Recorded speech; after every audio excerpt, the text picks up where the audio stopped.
Nous y sommes enfin, voici la liste des meilleurs films de l'année 2022. Salut à tous, ici Reg, je sais que j'ai pris plus de temps que d'habitude, mais il fallait que je rattrape encore plein de films, et le mois de décembre c'est toujours chaud niveau travail et pour rattraper tous ces films et toutes ces séries, mais je suis là, voilà, avec cette liste qui est évidemment subjective, c'est mon avis à moi, et je vous incite à mettre dans les commentaires votre avis, évidemment. Il n'y aura pas de spoiler, le but de ces vidéos c'est quand même de vous motiver à regarder ces films. Et ce n'est pas non plus une critique de ces films, c'est juste un listing que je vous fais avec 2-3 arguments rapides. Et il faut savoir que cette année-là, j'ai vu le moins de films de ma vie depuis que j'ai la chaîne YouTube. J'ai vu que 72 films sortis en 2022, mais c'est vrai que j'ai vu beaucoup de séries pour le coup, j'ai vu plus de 52 saisons de séries, donc ça c'est cool, mais par contre c'est vrai que les films j'en ai vu que 72, alors que d'habitude j'en regarde une bonne centaine. Et ce n'est pas un classement que je fais là, mais il y aura quand même à la fin de la vidéo mon film préféré de l'année. Bref, avant tout de même de commencer cette vidéo, j'ai envie de remercier le partenaire officiel de celle-ci, c'est AburgosVPN et ses 38 millions d'utilisateurs et presque 5 sur 5 sur Trustpilot. Vous les connaissez et ils sont aujourd'hui encore plus utiles qu'avant, car en effet par exemple sur OCS, vous n'avez plus aucune série HBO, vous ne pouvez plus les regarder. Comment est-ce que vous allez regarder The Last of Us en France? Vous pouvez le faire qu'avec un VPN. Plein de films trop cool sont disponibles sur Netflix, des films du monde entier, des films trop cool, sauf qu'en France à cause de la chronologie des médias, on ne peut pas regarder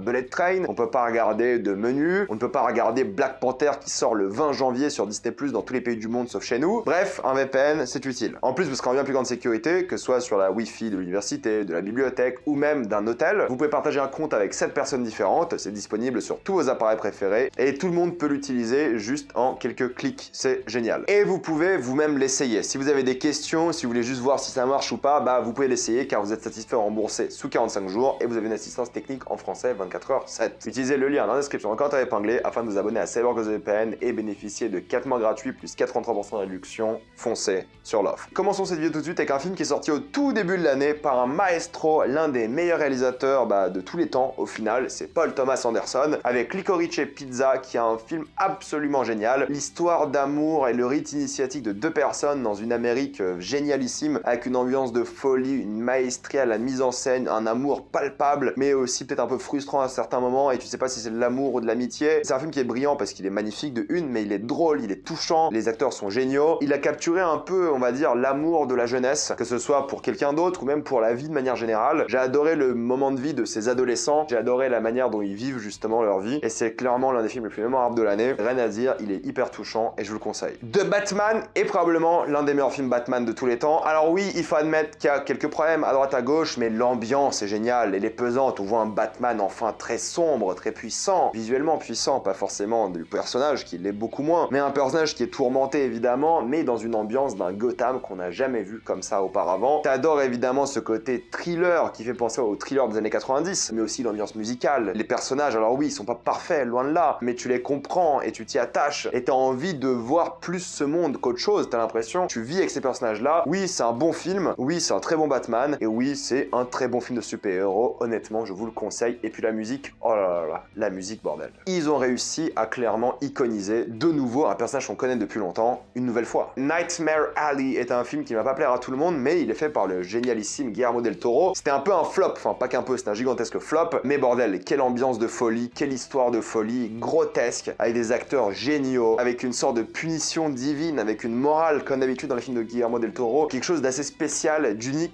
qu'il a créé là, des scènes extrêmement mémorables, une fin que j'ai adorée, mais tout est tellement orchestré d'une manière où t'as pas envie de vivre dans ce monde-là. Il y a rien qui t'attire, t'as envie juste d'être le plus lent possible, mais t'es quand même curieux, t'as envie de voir ce qui s'y passe, et c'est fascinant. C'est sombre, c'est glauque à la fois, c'est une ambiance très spéciale, et juste pour l'ambiance, il faut voir ce film, c'est la vérité, mais aussi pour les acteurs, pour la mise en scène de fou, parce que ça fait partie des 2 films réalisés par Guillermo del Toro cette année, et les 2 films sont excellents, car en effet, Pinocchio est aussi l'un des meilleurs films de cette année. Stop motion de malade mental, poésie, drame, visuellement bluffant, une histoire qui change, qui parle de fascisme encore une fois. On connaît le bonhomme, Guillermo, il a l'habitude maintenant, mais une histoire qui est difficile peut-être à regarder pour les enfants, mais qui est tellement forte, qui est tellement émouvante, qui est poignante. C'est peut-être la meilleure version qu'on ait vue de Pinocchio jusque-là au cinéma, même si le film est sorti sur Netflix, certes, mais c'est une histoire qui va vous prendre au tripes, qui passe super vite, avec un casting vocal absolument génial. C'est un film unique et ça montre encore une fois que Guillermo del Toro est un vrai artiste. The Northman a aussi une ambiance très particulière, voilà, c'est une histoire qui a aussi pas mal floppé, malheureusement, beaucoup d'échecs cette année. Quelqu'un avait dit sur Twitter, je crois, et ça décrit parfaitement ce film, c'est comme si Terrence Malick avait réalisé Conan le Barbare, et c'est exactement ça. Visuellement, c'est bluffant, l'ambiance est glaçante, c'est un film assez spectaculaire, je trouve. Les acteurs surjouent de fou, mais c'est un peu le but. C'est C'est ultra jouissif visuellement, ça fait ultra plaisir de voir ce film, c'est une histoire mais grotesque, c'est génial. C'est super bien fait, il y a une vraie maestria derrière, c'est prenant, c'est immersif, c'est clairement l'un des films les plus mémorables de l'année, l'un des plus divertissants, et je ne peux que vous le conseiller aussi. C'est dommage que ces films-là flopent, mais bordel, qui sont bien. Un film qui n'a pas floppé, c'est évidemment Top Gun Maverick. Je suis pas fan du premier film, je dois vous l'admettre, ça va, mais c'est pas mon truc. Celui-ci, c'est ma came. La renaissance un peu, on va dire, de Tom Cruise ces dernières années où il devient un peu cet acteur extrêmement connu pour l'action, nous font peut-être un peu oublier qu'avant tout c'est un acteur et non pas un cascadeur. Et là il fait les deux, donc il est ultra impressionnant, il joue super bien et le film est super divertissant. C'est ça le cinéma de blockbuster en fait, c'est faire réellement ces choses, c'est impressionner, c'est mener par la mise en scène, c'est être du grand spectacle et c'est excellent quoi. C'est le meilleur blockbuster de l'année, ou presque, mais c'est ça qu'on veut du cinéma quoi. Si on peut avoir un film comme ça par an, un blockbuster comme ça en tout cas, ça serait formidable. Les crimes du futur, ça faisait longtemps que Cronenberg n'avait pas fait de film, c'est l'un de mes réalisateurs préférés, alors là, quelle ambiance, encore une fois, une histoire prenante avec des thématiques fortes, qui taclent plein de sujets différents, mais qui sont aussi très glaçantes, très difficiles à regarder. Ça parle de sexe évidemment, mais de divertissement, de crime, comment on mélange tout ça, l'art de manière générale, des acteurs incroyables. Tu vois qu'il a pas eu le plus grand budget possible, mais il a fait un film mémorable, que tu regardes au cinéma et que t'es complètement hypnotisé par l'œuvre. Non, clairement, c'est le retour en force de Cronenberg. T'as l'impression qu'il a l'épuisé dans son âge d'or, mais c'est génial, honnêtement. Decision to Live, ce film a failli être mon préféré de l'année, je vais pas vous mentir, il a vraiment failli. C'est un thriller absolument fantastique, ça fait un peu penser à ces thrillers érotiques de l'époque. Ça montre encore une fois le talent vraiment de ces réalisateurs. Un film absolument bluffant, des transitions de malade, une mise en scène mais calibrée aux petits oignons. Encore des propos très prenants sur la société, sur les relations humaines. Ça va vraiment très loin, mais c'est le suspense quoi. T'as envie de savoir c'est quoi cette histoire, c'est clairement le meilleur thriller de l'année. Tu ne sais jamais jusqu'où ça va et t'as envie d'y aller quoi. T'as envie de porter les choses loin, t'as envie d'être impressionné, t'as envie de poursuivre justement cette intrigue jusqu'au bout. Et à chaque fois que tu te poses des questions, tu sais pas ce qui se passe, c'est génial. Un film magnifique et bluffant, vraiment, y a rien à dire, c'est exceptionnel. El Buen Patron, j'ai adoré ce film. Une critique sociale du monde de l'entreprise et du capitalisme de manière générale, c'est hilarant. Je vous jure, je me suis vraiment tapé des grosses barres devant ce film. C'est très drôle. Alors oui, il n'y a pas forcément les plus grandes idées de mise en scène, mais ça caricature un peu des éléments du monde de l'entreprise et ça me fait mourir de rire. C'est super drôle pour le coup, c'est assez touchant, c'est extrêmement satirique et à la fin, t'as juste envie de cogner ce patron, enfin pas qu'à la fin, tout le long du film. Non, franchement, je vous conseille vraiment ce film, c'est une critique sociale. Il y a un côté un peu cinéma français comme on le faisait à l'époque dans le sens où comédie, critique sociale, bah là ils l'ont fait mieux que nous pour le coup parce que là c'est vraiment très bien. Elvis aussi, écoutez, je suis pas un grand fan de Baz Luhrmann habituellement, mais là j'ai pris ma claque. Pour moi en tout cas que c'est son meilleur film, j'ai pris les 2h40, 2h20, je sais même plus 2h30 de claque visuelle. J'étais submergé par le montage, par les visuels, par la musique. J'ai encore les étoiles dans les yeux, le film m'a fait voyager. C'est l'un des meilleurs biopics que j'ai vu de ma vie, si ce n'est pas le meilleur biopic. C'est entraînant, c'est divertissant, c'est bien foutu. Oui, la structure narrative est simple, mais tu regardes ce film pour la mise en scène. Tu regardes ce film pour les visuels, tu regardes ce film pour la performance d'acteur qui est absolument incroyable. Tu regardes ce film pour t'en prendre plein la gueule, musicalement, visuellement, et tu t'assois et tu te tais quoi. C'est juste ça. Tu regardes ça, tu fais waouh, c'est ça le cinéma en fait. Tous les outils ont été utilisés pour faire le meilleur film possible. Nope, que moi j'ai beaucoup aimé et je défendrai ce film vraiment. J'adore l'ambiance de ce film encore une fois, j'adore l'histoire qui essaie de raconter, j'adore les thématiques qui sont exploitées, j'adore vraiment là où va l'histoire. Tu sais pas quand ça va finir, t'as toujours des surprises, t'es vraiment pris dedans et y a rien à dire, c'est un film unique, un film original. Il a malheureusement pas si bien marché que ça non plus, mais il aurait dû parce que c'est un film d'auteur qui se donne les moyens de réussir et qui raconte quand même quelque chose d'assez intime et je veux en voir plus, vraiment. J'ai failli aussi le mettre comme premier de la liste. Il y a tellement de films que j'ai adoré qui sont tellement proches en termes de qualité et d'appréciation personnelle. Everything, Everywhere, All at Once, oh là là, quelle claque. C'était le film de multivers de l'année, quelle énorme claque, quel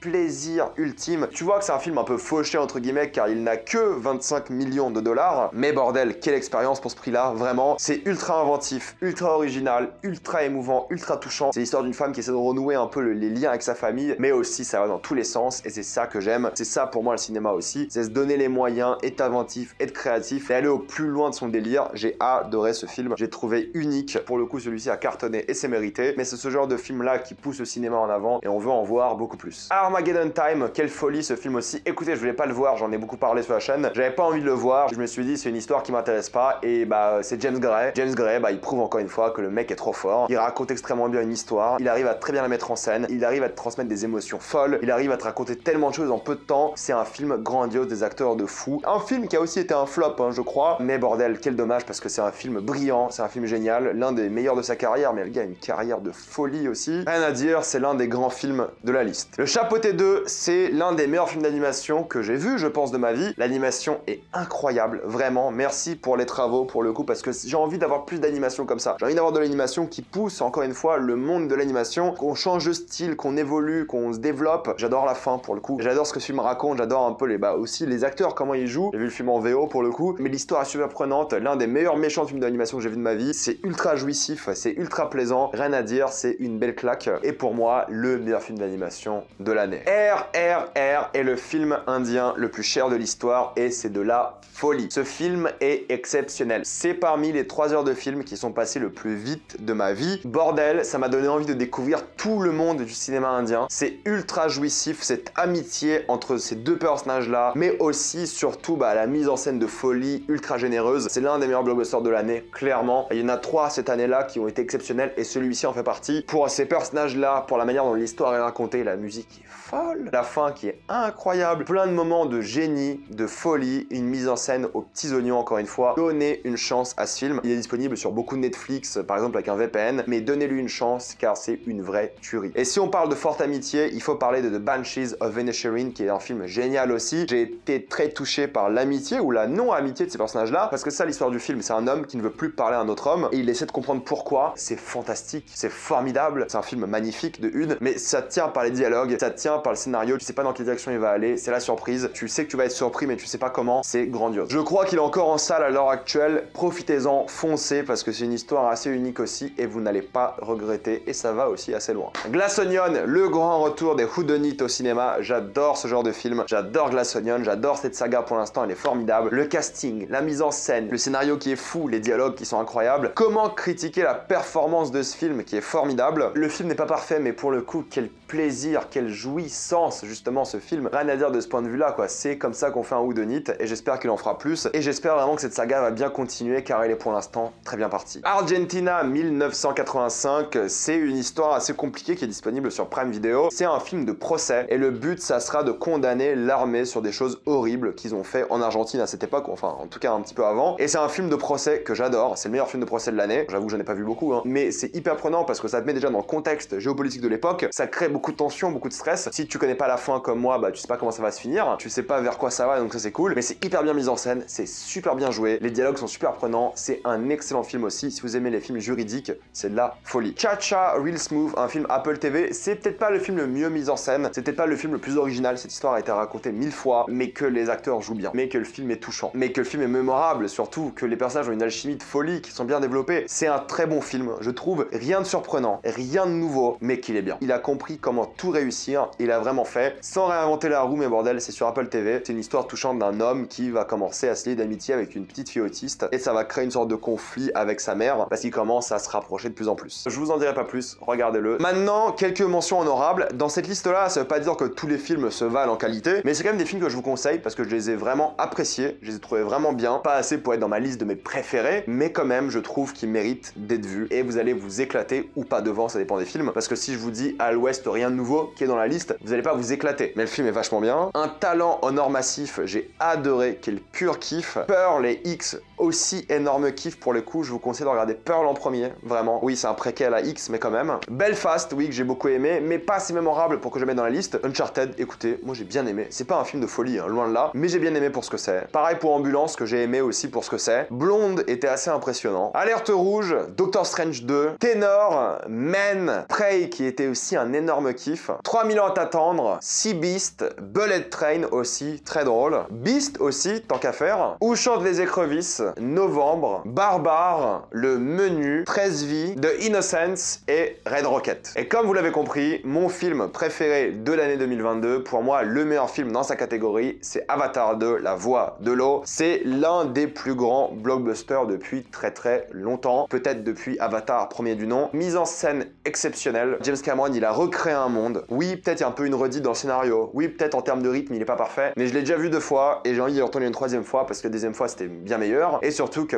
oui, c'est un grand film quoi, je suis désolé. C'est un grand film et c'est comme ça qu'on devrait faire les blockbusters. C'est du grand spectacle, bien écrit, avec de bons personnages, des personnages attachants, des scènes mémorables, de faire vivre de l'émotion pour ce monde. Il n'y a rien à dire, c'est comme ça qu'on fait du grand blockbuster. On n'en met ai plein la vue. Techniquement, artistiquement, rien à dire quoi. Je pense beaucoup à ce film depuis qu'il est sorti, j'ai eu envie de le voir plusieurs fois au cinéma, c'est le seul de la liste, je crois que j'ai eu envie de voir plusieurs fois au cinéma parce que je voulais retourner à Pandora quoi. J'y étais, vraiment. Cameron repousse les limites de la technologie, continue d'être extrêmement efficace en narration, un storyteller de fou, bref, rien à dire, c'est un génie du cinéma et j'aime ce film plus que tout et je vais y retourner une troisième fois. Voilà, c'était ma liste des meilleurs films de 2022. Mettez-moi votre liste dans les commentaires avec votre préféré. Comme d'habitude, pensez à vous abonner à la chaîne pour plus de vidéos. Mettez un j'aime, ça aide beaucoup la chaîne. Suivez-moi sur tous mes réseaux et avant de quitter cette vidéo, pensez à utiliser le lien dans la description et dans le commentaire épinglé afin de vous abonner à Cyborgos VPN et bénéficier de toutes les plateformes de streaming en toute accessibilité et sécurité. Tout ça pour 2,03 € par mois plus 4 mois gratuits. Foncez sur l'offre et moi je vous dis à la prochaine fois. Salut à tous.